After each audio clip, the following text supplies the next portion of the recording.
The Oregon coast, rugged beauty, breathtaking scenery. But beneath the surface of this idyllic paradise lies a darkness that has swallowed some of its residents whole, leaving behind only unanswered questions and chilling mysteries. Today, we're diving into 3 chilling unsolved cases from this captivating, yet often treacherous coastline. These aren't just stories, they're nightmares that still haunt the shores of Oregon. 2 teenage girls disappeared after attending a high school football game in North Bend, Oregon. Their bodies were later found at Lookout Point. Despite having witnesses who saw them get into a car that night, and extensive investigation at the time, the case remains unsolved decades later. On October 27, 1961, Beverly Ann Martin, 16, and Yvonne Shea, 17, attended a Friday night football game at North Bend High School in Oregon. After the game ended, around 10:30 p.m. on that October night, multiple witnesses observed Beverly Ann Martin and Yvonne Shea getting into a light-colored car near the North Bend High School football stadium. Beverly was easily identifiable in her red sweater, while Yvonne wore a white blouse, their typical school attire. Several people reported seeing the girls appear to willingly accept the ride, and some witnesses later stated the teens seemed to be familiar with the driver, though this detail was never confirmed.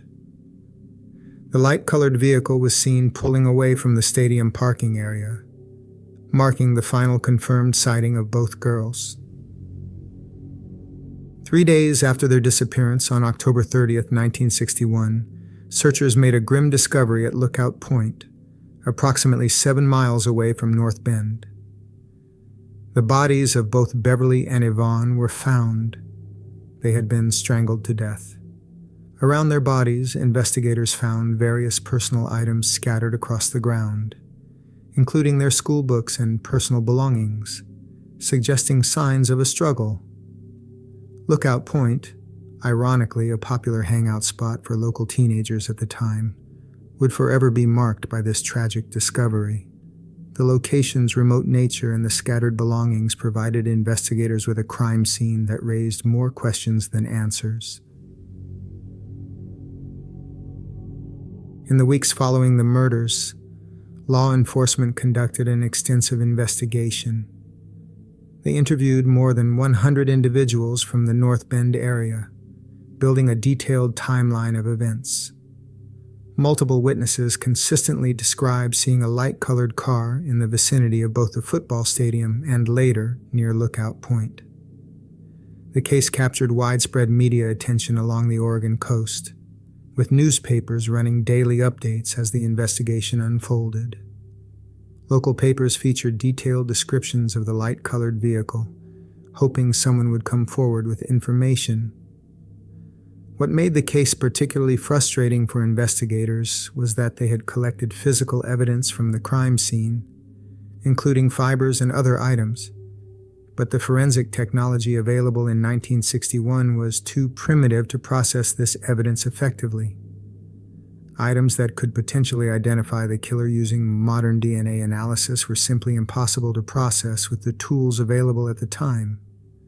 The combination of the mysterious light-colored car, multiple witnesses, physical evidence that couldn't be properly analyzed, and intense media coverage made this one of the most thoroughly investigated yet frustratingly unsolvable cases in Oregon coastal history.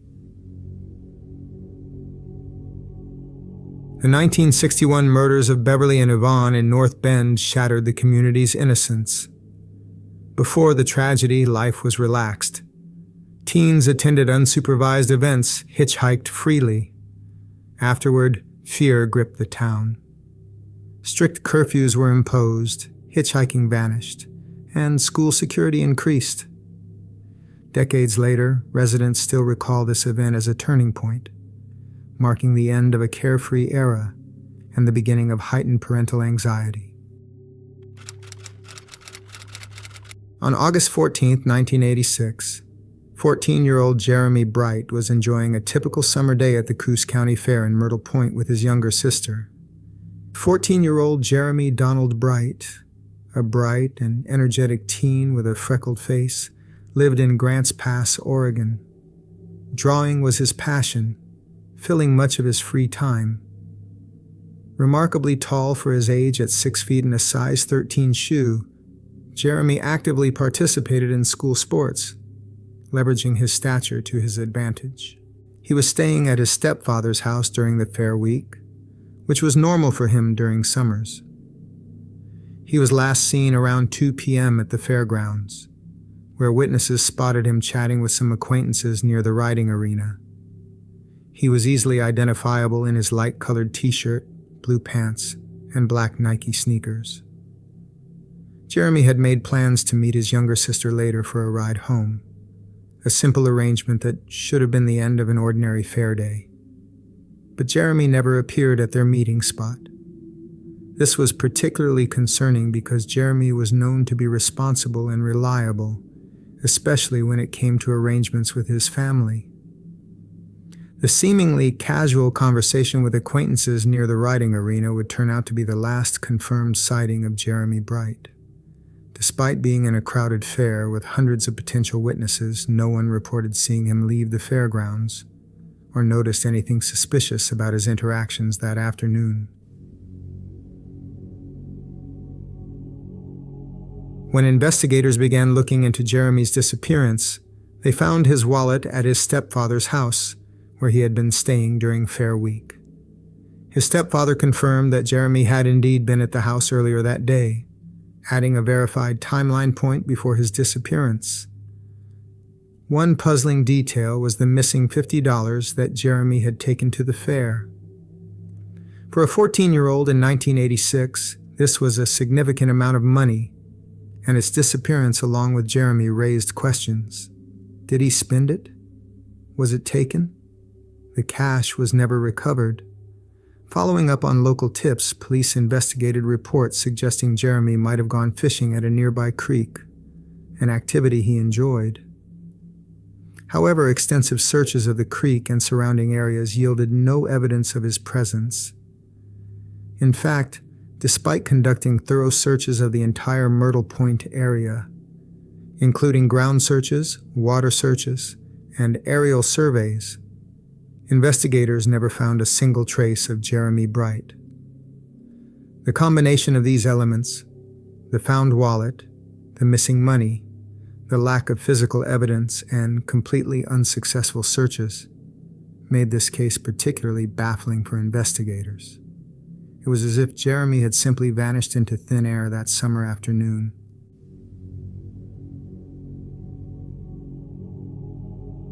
The disappearance of Jeremy Bright deeply shook the small coastal community of Myrtle Point. Jeremy wasn't just another missing teenager. He was a well-known, well-liked local boy who seemed to have positive relationships with everyone. His fellow students, teachers, and neighbors all described him as responsible and trustworthy, making his sudden disappearance even more disturbing. What made the case particularly heart-wrenching was Jeremy's close relationship with his family. He was known to be dependable, especially with his younger sister, which made his failure to meet her at the fair completely out of character. His mother and sister refused to give up hope, spending decades following leads and pushing for new investigations, determined to find answers about what happened that August day. Even today, Jeremy's case haunts the Oregon coast. While many missing persons cases have some kind of resolution or at least theories about what might have happened, Jeremy's disappearance remains a complete mystery.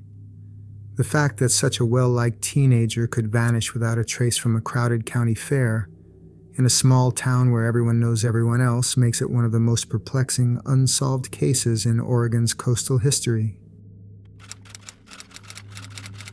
In 1989, a disturbing series of discoveries began along the Oregon coast near Lincoln City. A woman's severed foot, still in a white sneaker, washed ashore at Portland Head. Following the initial discovery at Portland Head, additional severed feet and athletic shoes appeared on various beaches over several months. The feet were discovered in different stages of decomposition, but notably, all were encased in similar types of athletic footwear. The geographic spread of these discoveries was significant.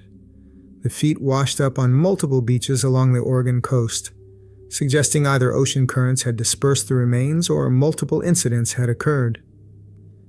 Each discovery site was carefully documented, but the pattern of locations offered no clear indication of origin. The similarities in the athletic shoes became a key focus for investigators. The consistent type of footwear raised questions about whether these cases were connected or if there was a more mundane explanation related to how certain types of shoes affect water-based decomposition.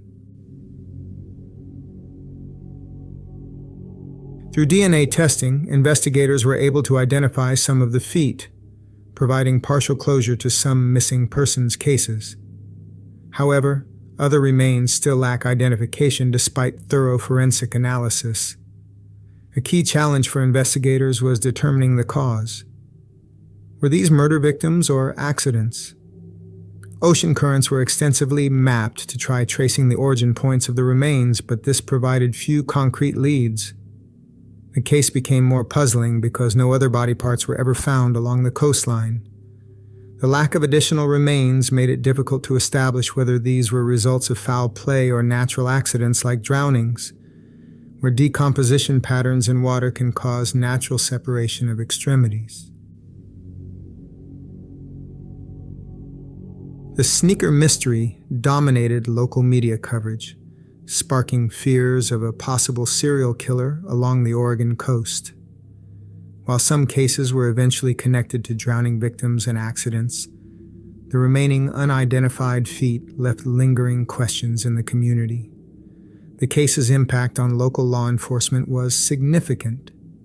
It led to new protocols for handling water-based remains, as investigators learned valuable lessons about ocean decomposition patterns, DNA preservation in marine environments, and the importance of regional coordination when dealing with remains that wash ashore. Today, Oregon coastal investigators use many of the forensic techniques and protocols developed during this case when handling similar water-related discoveries. These three unsolved cases forever changed Oregon's coast. The 1961 Lookout Point murders ended teenage hitchhiking in North Bend. Jeremy Bright's 1986 disappearance showed how someone could vanish even in a crowd. And the 1989 sneaker mystery revolutionized coastal forensics. Decades later, their communities still search for answers.